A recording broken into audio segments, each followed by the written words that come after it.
double the dough. Hey, Roger Yaman, do it dough.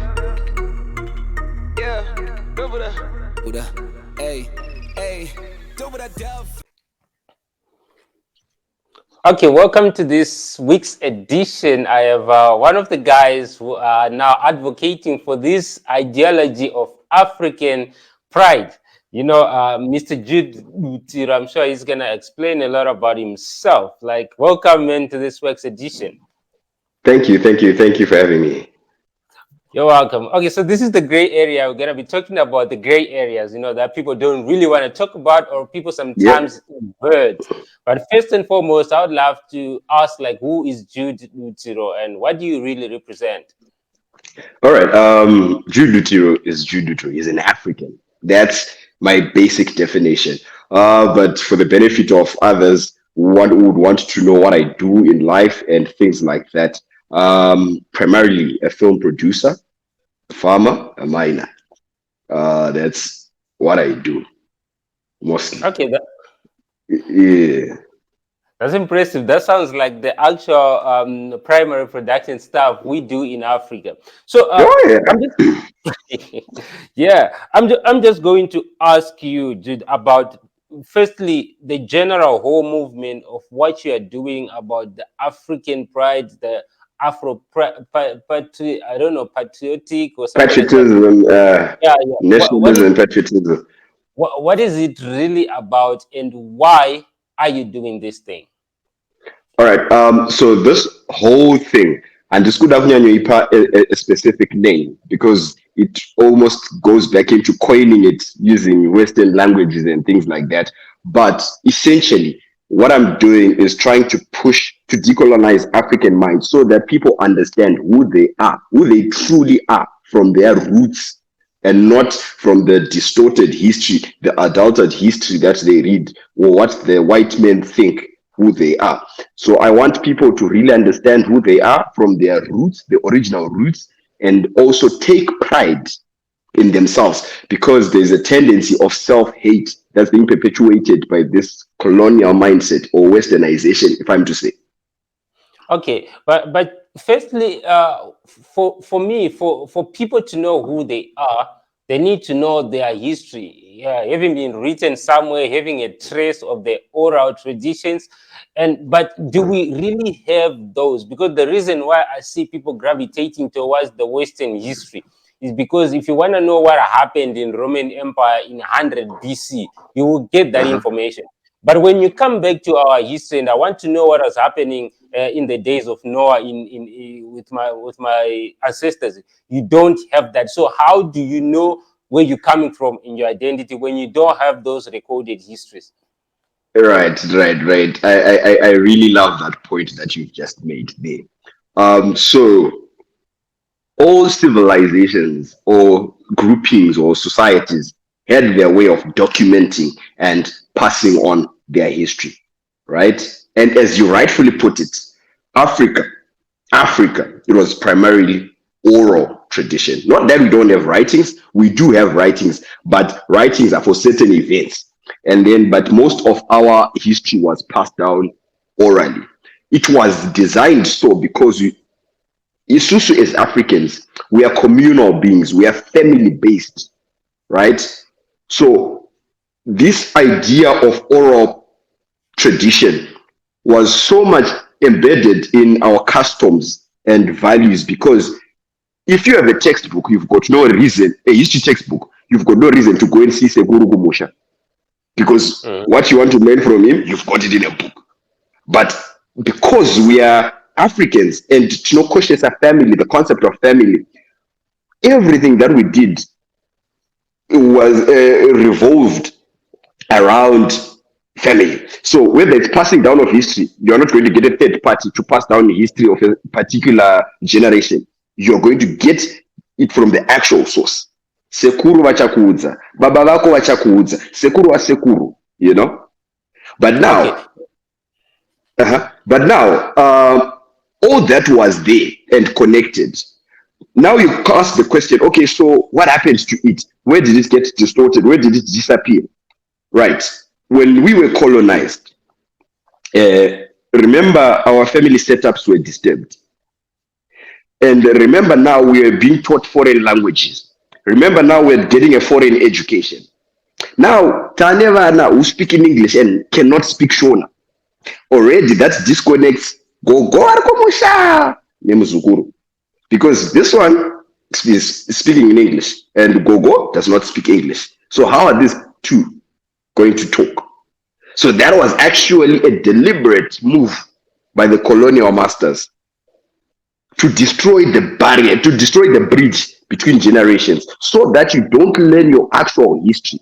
But Vachiriko and Sorojena, there's still people, there's still the elderly in communities who have faced an history of our traditions and culture. Matari Ariko, Ekuchurogona Gunobunza. There are places in Zimbabwe where you can visit and actually learn of things that happened. For example, the most common that we have, the Great Zimbabwe. You can go there. You can learn about the civilization that was there. You can learn about the economy that was there. You can learn about trade. You can learn about culture just from that, from those heritage sites.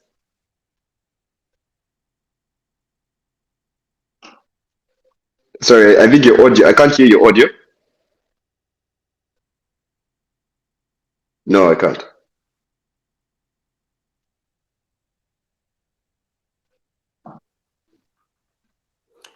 Okay, so I want to get to the point of history and colonization. When I'm looking at the global world, many countries were colonized, but they did not lose their history. If you take people, for example, in India, even if you take, for example, when empires were running on this earth, there was the Roman Empire and the Jews were taken from their land to Rome, but they still have the knowledge and the history of the Jews, where they come from. What is it so special about colonization in our context? Was it not us hitting ourselves in the foot? Because many people have been colonized, but they have retained their culture. Yes, and that is what we are trying to do now. You see, this is why I'm doing what I'm doing now, because being colonized is not a problem. What you do after is where the danger is. Do you see? So, Isusu, we were colonized, right? Now the white man is coming with their systems, their system of worship. They attack our spirituality. We lose identity there. They give us new names. They take us away from our families. They give us an education that they designed for us, which I would rather term miseducation. They miseducate the black child, right? And when you finally get your independence, what should you do? You should do away with all those systems, right? You don't pick and choose to say, okay, now we will take this, I don't we'll keep this, because that way there's colonialism, then there's neo-colonialism, right? Colonialism is when it actually happens, but now post-colonialism, the effects, the neo-colonialism aspect now. If you keep their systems, you only change the master. So you get another white man, but with a black color running the system. So the same textbook that was there during Smith's time is the same textbook that you're still teaching your child with. Right. Their education, you're still writing Cambridge exams. What is the idea of Cambridge exams? So that you go to Cambridge. So if we do not do away with that system, we'll keep our heads in under the white man. So what India and so forth did was, now they were colonized. When they got their independence, they said, no. We are going to do away with everything of the colonial master and go back to who we are. It starts with the language. It's also to know chirungu. We actually, I don't know, somehow it's now a measure of intelligence to be able to speak in English. But we've got kids who are fluent in English from the trust schools. I'm not throwing shade to any school, but we've got children who are fluent in English, but ask them Shona. Auntie Shona, what? You know, say Mesa. You know what I'm talking about? Because already this education that the colonial masters gave us, its main purpose is for us to self-hate. Because look at it. Whenever you think you're upgrading in this education, you start to realize, no, this is primitive. This is what? You are now hating your own ways. But guess what? That's a wrong mentality because think about it. I'll just give a vague example. Think about it. Let's talk about the ongoing in-score what's debate with Rutendo Matinyarara. Isusu, we were organic farmers, right? No fertilizers, no GMO, no genetically modified seeds or things like that. This was Africa, right? Environmental friendly methods. Then the colonial master came, started telling you, no, you need to scale up your operations, you need to do this, you need to put fertilizer, you need to have hybrid seeds and everything. Now that's dangerous to the environment. You're introducing cancers, you are killing your soil. And now, fast forward, we are going green. Okay, no, we want organic food. But you're the one who told me I should do this. And I learned to hate my system, which was pure and right. And now you're coming back, but I'll only come back because you said so. Do you realize the problem that we have? Yeah, I totally get it. I just want to go back to the point when you were talking about doing away with what the colonialism introduced. And I have these examples. If you watch football and you see Messi talking, Messi speaks in his language.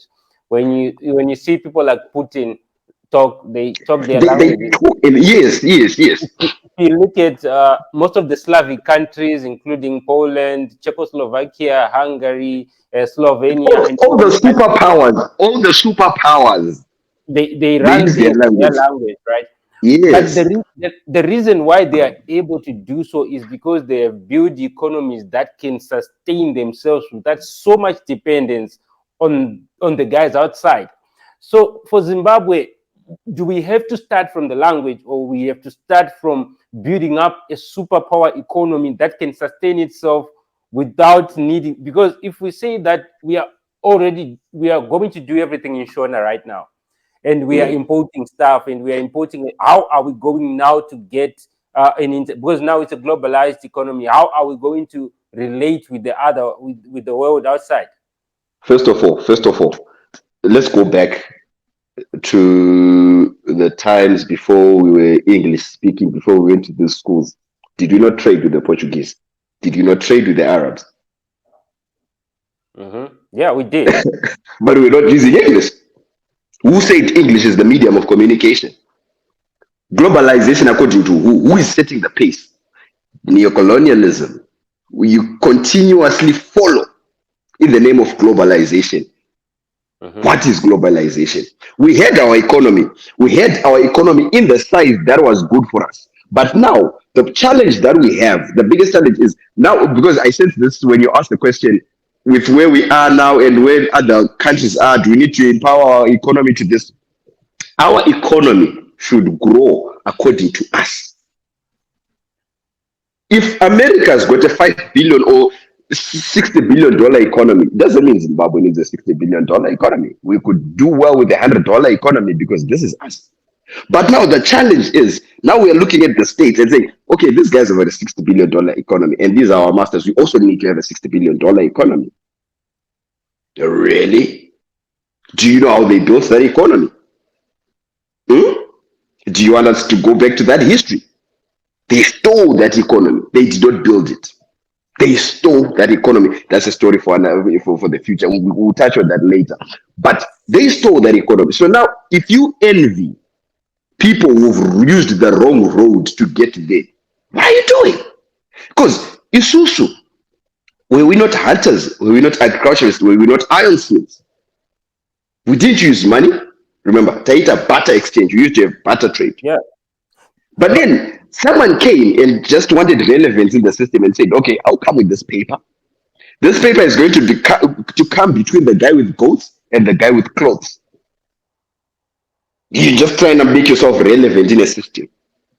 And now we are now blindly following that system. Muammar Gaddafi wanted Africa to have one currency based on our resources. But guess what? Who killed Muammar Gaddafi? Why did they kill him? It's because of that. We want to strengthen our economy. So The first thing is identity. Identity stands strong in language.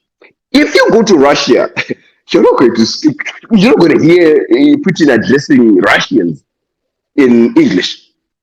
Why? We are Shona, let's address in Shona. We are Ndebele, let's address each other in Ndebele. We are Venda, we are Kalanga, let's use our languages. And that also speaks to the education. If you look at the stats at Zinsek, do you know why? Because the language of instruction is a foreign language. Already you've created a barrier before the child started learning. Try explaining maths in Shona kwaari kuti kana tiine zvinhu zviviri izvi tikabvisa chimwe chete zvinosara zviri zvingani. Do you think they won't get that? But use the word multiply, use the word divide. What's going to happen to that kid?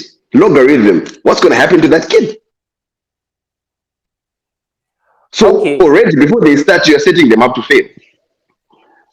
Okay, I just want to interject to that also and ask this honest question, because the reason why I brought globalization into this discussion is most of the stuff, even if you use, if you're going to use Facebook, if you're going to use Google, if you're using this platform that we're recording, we are using these computers that we're recording, we're using most of the stuff that we don't make.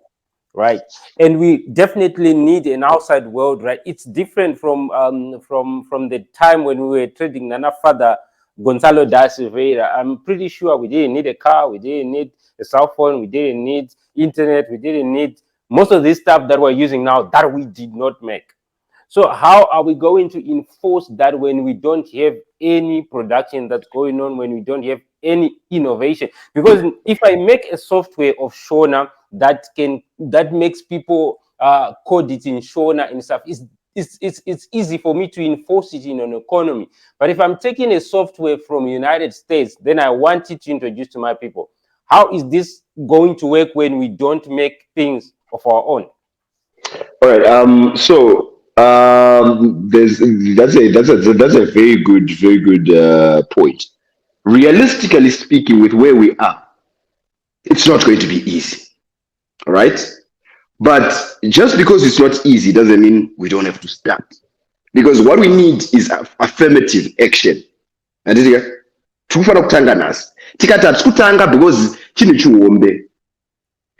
our generations to come are going to continuously lose their identity. So what am I saying? First of all, if we look for who we are, identity, you're going to realize this. Most of these things that we think we need, we don't. Right? Most of these things we are crying for, okay, we want to participate in this, we want to participate in that. We don't need to participate in that. If the American wants to make a battery, because I've got the lithium, he doesn't. I've got the gold, he doesn't. So who is the actual driver? Wait, who is the actual driver of this economy? Also, I'll come back to the point of equity. We can't make things really, can we not? It's the blacks. No, my point is we can make things, but we are not making things. Yes, we are not making things because there's this barrier I'm talking about, which is the miseducation of the black child. This is what we need to remove. Because can you explain to me how someone who does not have mines, who does not have minerals in their country, will come and teach me how to mine? Please tell me, how does that make sense? I will not gold, but you determine the gold price. How does that make sense? America is driving the green fuel and solar, what, lithium projects. We've got Tesla coming from America and things like that, and that's all lithium. Do they have that much lithium? Who's got more lithium, America and Zimbabwe? So, if you are educated and you've got resources, but you're not doing anything with them, is that not showing you there's something wrong with your education? Is that not so? Yeah, plainly there is. Thank you. My point has been made. So, because of this miseducation, we'll continuously slave. Because dreams of going to Harvard, dreams of going to Oxford. Now, what do you do when you go to Oxford? You're pushed by Google, right? You go to Harvard, you're pushed by. Look at most of the people who are doing great things there. They're blacks, but they are hired under white capital. So whatever effort they put is going to be celebrated under white capital. They're not going to get credit for it. Go to Google, discover something, make something. They'll tell you, okay, everything that you do under this roof belongs to Google. And who owns Google? So why don't our governments have systems or incubation hubs or whatever that, because now look, the dream of most of the Zimbabweans will be like, if I make something, I want to go with it outside because it's gonna give me more money. They don't care about the next 50 years. Why don't the people in our localities take those opportunities? Because it looks like every bright mind is going to, they call them greener pastures, because that is where their talent and efforts are being realized. If you want to do something within your locality, you get frustrated and you leave. So it's not like that's where their talents are being realized. It's where they are being stolen. It's where their minds are being captured. Right? I'll explain that. So the first thing is, yes, we could say there isn't enough support, right? But the reason why we have that is we are not taking baby steps in our development. You remember the concept of globalization that we were explaining? America has released a rocket today, right? And rockets cost money to make. And Leko, there you are. You come up with the brilliant idea of making your own rockets. But the Zimbabwean economy, with its size right now, cannot afford to be making that rocket. You see? Now you want to push Zimbabwe to grow at the pace of America just because you are seeing America do it. But you know, you understand the economy at home, right? That's number one. No, that's number one.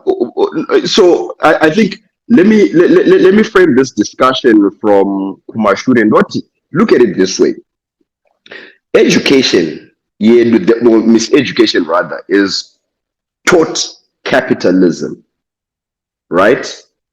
It has instilled this idea of greed, of wanting more than we need, right? Do we need to go to space? Really? No. What do you want to do in space? All right. Do I need 5 cars? No. Do I need $1 billion? No. Do you need Starlink? I'm not going to say. But okay.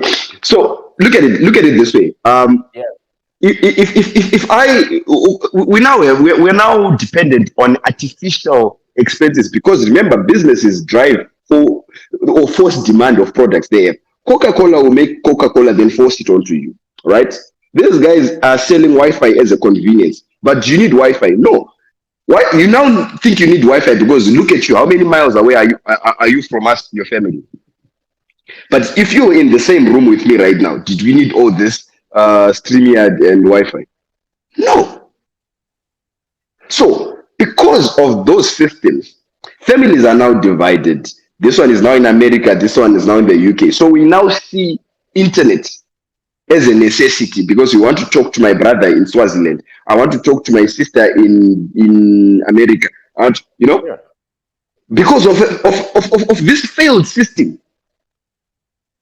Had everything been equal, had everything been equal. No, I'm coming back to what you said. Had everything been equal, I should have had our family here in a big compound.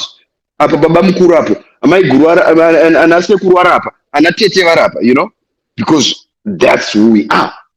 But now, because we are westernized, I want to set my little family away from others. I want a private life. Those are lessons that come from that education. I want a private life. I want to do this. You go to Sweden. You go to wherever. I'm not saying it's not good to travel. I'm not saying that. But the idea how we're now shaping nice things in life is driven by Western culture. It's no longer us. When you grow older, look at it. Most of the people, when you make money, I want to buy a house, build a 50-bedroom mansion, right? But as you grow older, you come back to your senses. You realize, no, I don't need all that. I want a 2-bed cottage. What happens to all that waste? But you are justifying it now as a luxury of the now, right? You're justifying it. Say, no, this is where the world is going. I need this, I need that, I need that. But basically, what you need is food, love, family. That's all you need, right? But now we are so much about this economy. Leko, if you don't go to school and you mine, if you don't go to school and you head your cattle, you grow, you do your animal husbandry, are you not going to live? Are you not going to survive? Yeah, you will live. Sakura kunorwadza cha. You No, no, will no, live. no, no, no. Let's not talk of Kusakura. Let's not talk of Kusakura. I'll use my example. I went to Zimbabwe High School, right? We would pay $1,000 a term, and there were two of us, my older brother and myself. So that's $2,000 a term. To think I'm gonna man by 2,000. I did. From 1 to 6. Pagore, that's $6,000. We think I'm gonna be pagore. What is it? That's right. I want to secure future M1 of Muting Gerega Mobile 1,000. All right, let's say we're from the same family. You want to land out, they start paying 1,000, 1,000, 1,000, 3,000 a year by 6. That's 18,000. Kuchukura did in 1,000 and OP or you would first term. Those 1,000 you go, don't take it mobile zangwa. Next time, don't take it zime. By the time you finish your upper 6, you write your final exam. Who is richer? Who's got a stable life? I will be rich because look, if I'm in an economy that's very No, you are rich. You're rich because you've got a certificate. But on the No, ground, how many you don't cattle have do a I have? certificate. You have knowledge. You know that with knowledge you can make 1 million in 5 minutes. Information Good, is power. Now, do you see that that means education speaking now? Are you saying someone who does not go to a building which they call a school does not acquire knowledge? How am I heading the cattle? How am I growing things on the farm? Because that knowledge is being passed down directly from the sources, which was oral, which is what our African nations are about. Baba vangu kana vari maina vakutondidzisa skill rekumaina ndiri grade 1 pandofana ndiri grade 1 vakutondidzisa kuti bhande unoriona so, this is what you look at, these are the stones you look at, this is the geography you look at, right? But when you so much give confidence to the grade 1 to 7, form 1 to 6, first year to fourth year, because for you to feel confident, you say, I need a certificate, which was introduced by the white man. And now you say, this guy who did not go to school does not know anything compared to me. But in reality, this guy now has 400 head of cattle when you finish your A level. And he's probably the one who's going to take you through university because he's now richer than you. You see, Jude, where I don't see that working is you are taking one primary production principle and try to apply it to all the service industry. You don't learn how to code kumusha kumunda. You don't learn how to be a soldier kumusha kuru. You don't learn how to operate aircraft if you're defending a nation. You don't learn all these things. You need education systems. So if everybody is going to be a primary entrepreneur, is going to be a primary producer, who runs the service industry in a nation? Not everyone is going to be that. So if you look at our history, some families were fighters, some families were spiritualists, some families were herbalists, and they passed down that knowledge. I just used one example to say chete vangu inini kana kuti gogo vangu kana vairapa vachiziva midzi vanondidzidzisa midzi. And then I'm already operate as a doctor in that community. And question number 2, you talk about the service industry. Is that relevant in your context as an African? Which one is the most viable industry in Africa? It's mostly agriculture and mining. It's the primary industry, real estate, agriculture, mining. That is who we are. Now, do you know that by design, God, he designed this to say there are some countries without minerals. There are some countries that are mineral rich. But What connects all these is humanity, right? So farmer code to be in that service industry. If things were being equal, I think in my head, maybe this is a utopia. In my head, Zimbabwe, African countries are supposed to be were supposed to be the global primary industry, right? And then this, what we call first world, that don't have minerals, that don't even have land area, we're supposed to be value adders to what we have and become the service industry.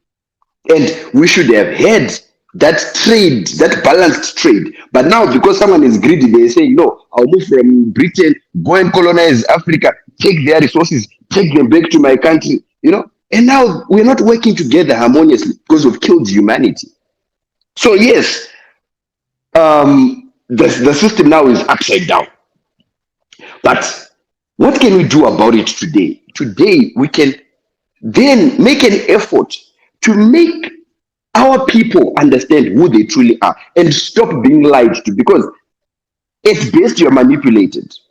Don't ever think if you go to America and you get a good job in America, you're participating in their economy. You're not. You're slaving in their economy because they are building estates for their children. What are you remaining with? Hand to mouth, hand to mouth, hand to mouth, hand to mouth. You are in the 8 to 5 hamster wheel every day. Do you have freedom? Are you living your life? They are going on holidays. Are you? So let's be practical. What would you say to people that are doing care in the UK? Sorry? Now let's be practical. What do you say to people who are doing care in the UK? So I'm saying it's unfortunate if they're already there, right? I would never do that. Why?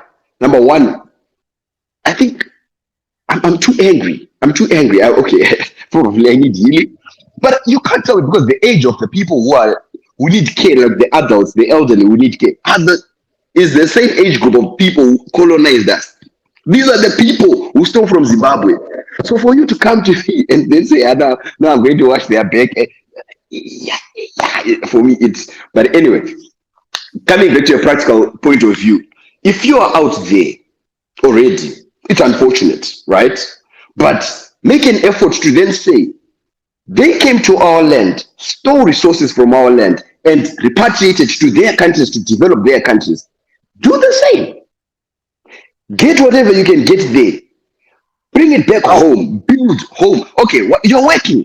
You're saving. Don't spend there. Spend at home. Build at home. Don't buy properties in the UK. Build at home. That's how you raise Zimbabwe.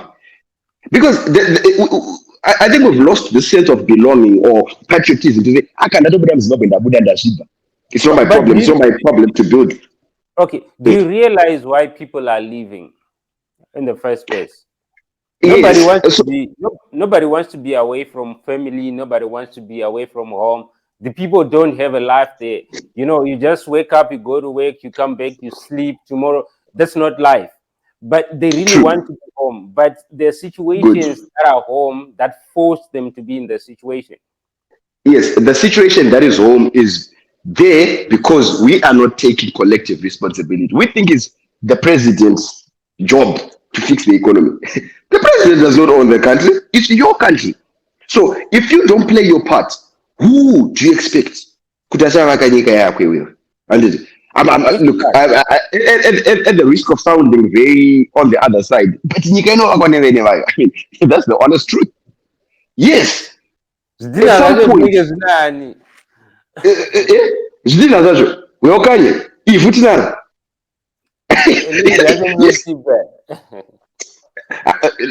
okay ndikanzwa munhu anotaura nyaya dzeland unoza ndomerera so iwo hauna land iwo. I have it.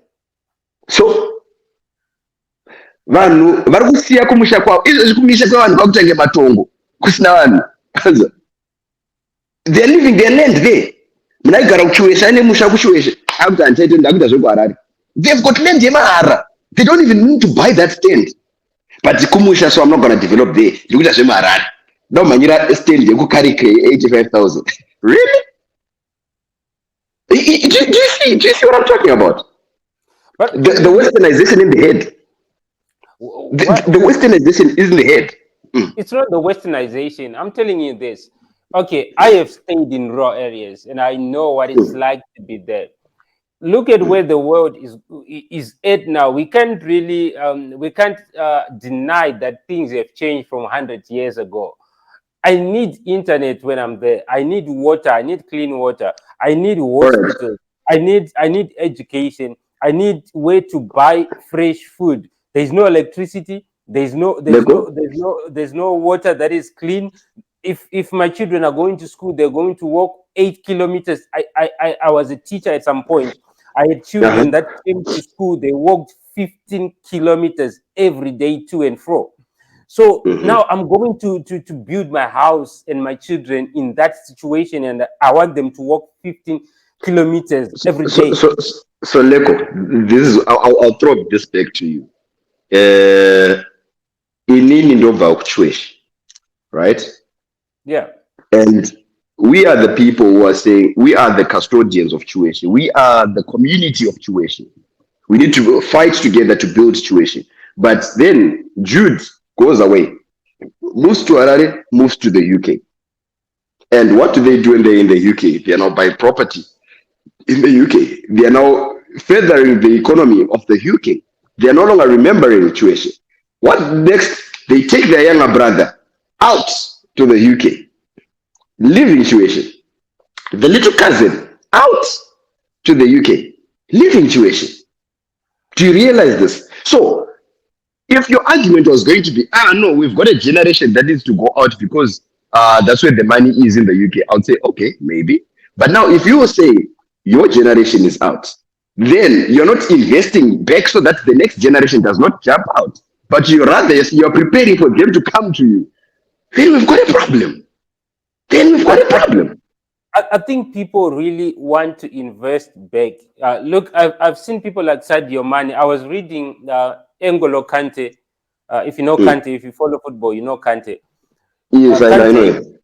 yeah, yesterday you were saying I would like to build hospitals, I would like to build schools for my people. That's why I'm playing football in Saudi Arabia.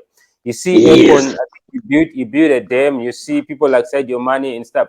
But people really want. Personally, I would love to make things in my rural better. But you need that collaboration with the authorities that are on the ground. But there is no trust. Trust me, people don't trust a collaboration because you need definitely if you want to build a school, you need land from the authorities. But there is no that trust and working relationship that works. But and so people are like, kana ndadodira zvinhu ndofanira kunge ndiri so And so now, when now, the now, now, people do that you are realize work, the effects? Do you realize the effects of that education now? We don't trust family. Do you know what there is Mulungu evidence. akakuti- There is No, evidence no. why we can't. Can I But tell not you to, why that happens? Can I tell you why that happens? yeah. Takasirwa education, Jude, go and become an accountant, right? But you want to become an accountant in a primary industry. So I go to school, I waste all those years, then come out with a degree, but no job, right? So this system is creating unemployed bastards. When there's unemployment and there's nothing to eat on, crime goes up. So these are effects of the system that I'm trying to fight, right? Think about it. Tikagadzirisa kugrassroots problem. Because everything we're talking about right now are the effects. How long is it gonna Yes. take? If we don't fix it, it's not gonna be fixed at all. It's gonna be Because a lifetime of I'm suffering. telling you, it's real. If somebody wants to build right now, Mm. Marangeni was 107. So the Yes. people just like I But don't who taught trust. them? Who taught them? Who taught them capitalism? Saka mwana kadiki kanongozvarwa kachitongozva kuti kanonyepa Akazvarwa kachiziva munokanisa ECG. kanonyepa Akazvarwa it comes kachiziva. naturally vana vanotongonyepa. No, I'll tell you, Leko, because we'll go winding. I think my thrust is if you look at statistically, we now have more cancers in the country. We now have people dying. Life expectancy has gone low. Social capacity has gone low.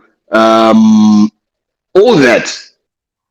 But we are now very educated. Think about this. Tatina nanyamukuta. Mwana igona wazvarwa community pasina hospital. Vanhu vachingoita zvemidzi yavo, the authentic gavakava and things like that. But now we're educated at Chazugona. So is that education helping? That's number one. Number two, we can't produce organic food, but we've got the fertile lands. Tango manyira is some fertilizer, right? We've lost concern, or humanity, should I say. The reason why Mandara does not have water, the reason why Borodo does not have water, is not because it's a dry area. It's because panex do upon bowl, upon a bowl, upon a bowl, upon a bowl. You're all competing for the water table, depleting it, right? But nobody's thinking, could you know, guys, let's just come together, make one source of water, and we all share from it. But I don't know, because education taught them ownership. And that's why we now have these problems. Okay, I have a question before you go further, and you put, but I had a follow-up question that was touching in what you're just saying. So you're saying education brought that sort of individualism and division. But I was studying history and I was questioning certain things because I was looking at the Indians and some of the Pakistanis or the Somalians. If you take, for example, in South Africa, if these guys, they go in South Africa, they make a community and the work is one. If they're going to open a shop for this person, the next person gets the shop. If you look at the Indians in Zimbabwe, Belvedere and stuff, that's exactly the same concept. That's the same concept. And if there's no one providing that, they sponsor someone to provide it. That's the concept. But then if you look at my history, munaita chikwambo chekuti uyu akaita chibage chakawanda aigona unochifira, like unofira your success without putting colonialism in the bag. We have this. So society always have that. Even if you go to the Indians, they've got their bad examples. I'm just saying. Everyone. So Chikwambo originally, from my history, it wasn't a bad thing. Okay, go ahead. Yeah, I just want to put this point. The equity, naturally, we have this culture. It's not about colonialism and stuff. It has been part of that culture. That we hate our own relatives. We hate the success of our own brothers and sisters. We want to be the most dominant person and everybody will bow before us. Like we have never had that unity and oneness without the white men. Just as black people alone, we hate each other so much. But if that's the case, please explain to me how we come up with things like Great Zimbabwe. Yeah, obviously, it's not like 100% things are not going to work. You will have those things, but you actually hear that you know, so it's those things that are in that culture that you question. Who is trying to assassinate Trump? Is that a black man? So I mean, American presidents have been killed. John F. No, that's the same thing. Someone wants to succeed. Someone is saying, no, the Democrats, we have to push them Democrats, we have to push them Republican. It's the same thing. In every society, Jiriko. I mean, you can't take away those vices. In every society, Jiriko. Do you get my point? They are, okay, there is what we call inward outworking logical and what it is.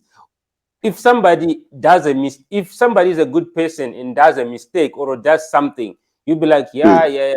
But if that is what their life is all about, then it's totally different. So you look at what are the positives that we have and what are the negatives that we have. If you look at 70% everything is negative, then the 30% is what we can applaud. Then we'll be like, we start to question ourselves and our culture from the very start. Why do we have so much hate towards each other? But I'll ask this before that's the same thing, Jadatara pre-discussion. I'll ask this. Who told you that Tairoana? It's written, right? It's written. Yeah, you see it. Who wrote it? So it's Tairoana and stuff. It was, there is oral tradition from the secular. No. Who wrote it? Because you also need to be careful. But you also need to be careful. Because there's a narrative that was driven. By if you look at history textbooks that we had, now. Me, I'm talking about me and you. Yes. Brothers. Like brothers fight. And I can actually tell you.